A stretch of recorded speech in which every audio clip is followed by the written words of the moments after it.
In April, they couldn't pitch. In May, they couldn't hit. But with the woes of May comes a stellar June in which the Orioles have gone 15-8, including winning 7 of their last 10 ball games. A NASCAR garage is loud, crowded, and crazy, and while a lot of us may not be used to this kind of environment, for Dowd and Randall, it's a workplace they always dreamed of. Corey says archery is more than just a sport. It's a way to release.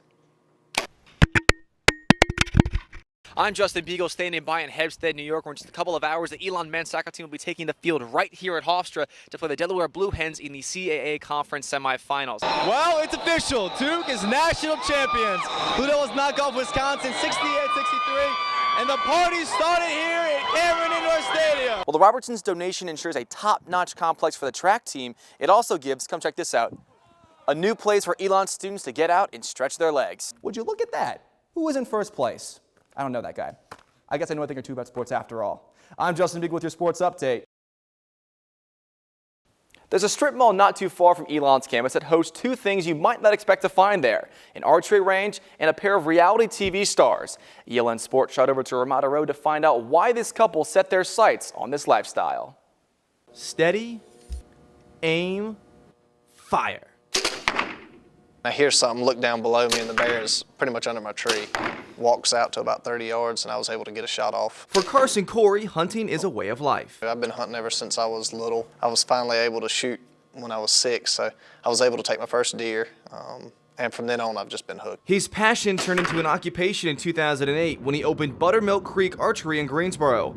When another archery store opened down the road, Corey left shop and moved right here to Burlington. With his wife Lindsay by his side, Corey now has a fully operational store, repair shop, and archery range. Somebody pretty much told me that all I did was hire myself a boss.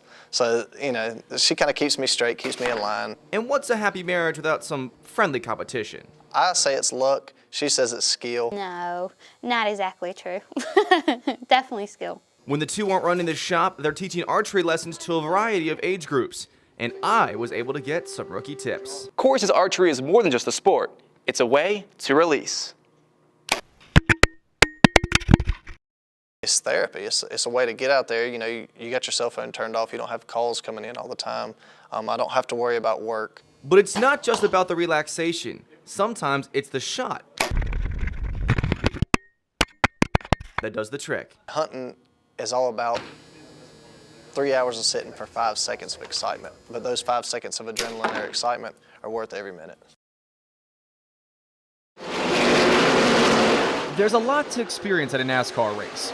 The roaring of the engines, the whistling of the machines, and the smell of burnt rubber. While this controlled chaos may be overwhelming for some, it's just another day at the track for Elon alumni Andrew Dowd and Annette Randall. I always knew I wanted to do something with cars, something in motorsports. Wasn't quite sure what, and my avenue that I found was through television. A 2007 graduate, Dowd now works as a reporter for Fox Sports 1 in Charlotte, a job he's wanted since he was a kid. When I was about 10 years old or so, my aunt and uncle took me to my first race at Dover. The second I went to the race, I was absolutely hooked.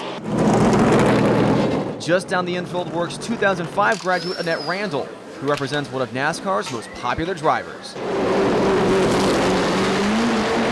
Danica Patrick. I manage Danica's weekly schedule at the racetrack, all the media interviews, all the requests that we get throughout the week, each week for her. I kind of oversee all of that stuff. Racing also happens to run in the family. I grew up going to races with my dad. He worked on a short track car when I was little, so I would go every weekend with him and hang out in pits and help him with whatever he needed doing that weekend. A NASCAR garage is loud, crowded, and crazy, and while a lot of us may not be used to this kind of environment, for Dowd and Randall, it's a workplace they always dreamed of.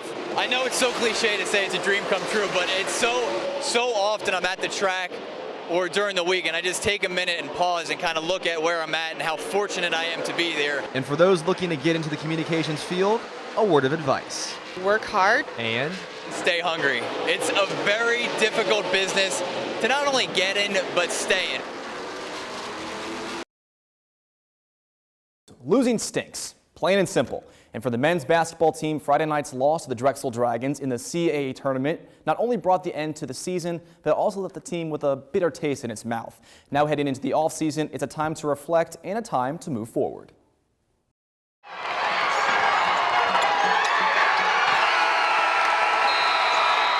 The emotions ran high. Long faces slowly crept their way back to the locker room. A punch right in the gut. They knocked us on our heels. They knocked us back. We did not respond very well to that. The game spiraled out of control. And while the sting of defeat continues to linger, Coach Medini says there's reason to rejoice. We need to celebrate the successes and the milestones of our senior class. I think they've done an admirable job, and the milestone being the winningest class in Elon history. Those seniors mean a lot to us. They won a lot of games, and we really respect them. And you never want to see them leave the program, and that was our last game. The Phoenix will now say goodbye to players like Tanner Sampson, the all-time leading three-point scorer in program history. He's a tremendous shooter. He'll go down as one of the best shooters in the history of Elon, one of the best players to ever wear an Elon uniform. And for the returning players, remember this feeling, and remember this season, and remember all the close games, and remember how it feels and why we came up short. The team is now in the hands of juniors Luke Eddy and Christian Harrison, who said after the game that they wish they could have sent the seniors out on a better note and that they will never forget this game.